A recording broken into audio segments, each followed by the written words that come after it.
Yeah, that's such an awesome question, because it's there are many parts to it. But I think if I distill it into one sentence, it's the single, transparent, and immutable record of ownership. I mean, that kind of sums it all up. But I think if we step back, at the time, FinSwitch was, let's go back, I think 2017, started looking around to say, well, what else could we do to help our clients? And the reality was, with the current technology and the current designs that we had, there was not a lot. And yet our clients, I mean, and there are lots of consultancy papers out there, were telling everybody about increasing operational technology costs, the limited scope with the current operating models to reduce it, the speed of change that was happening around, and the speed of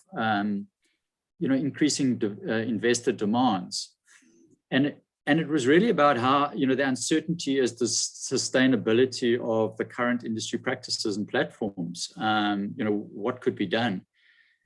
And so we had to look in the mirror and say, well, actually, there wasn't anything we could do as we were.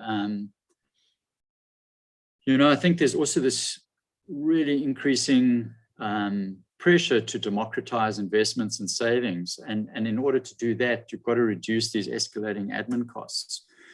And the more I looked at blockchain, the reality was it was an amazing opportunity to redesign and actually delaminate the current operational process, because that's what it can do.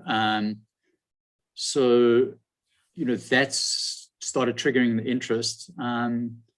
And I suppose we also needed to position ourselves for the future and wanted to drive change domestically.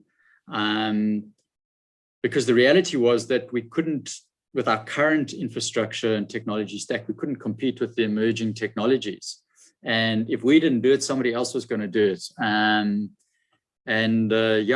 think those were some of the key drivers.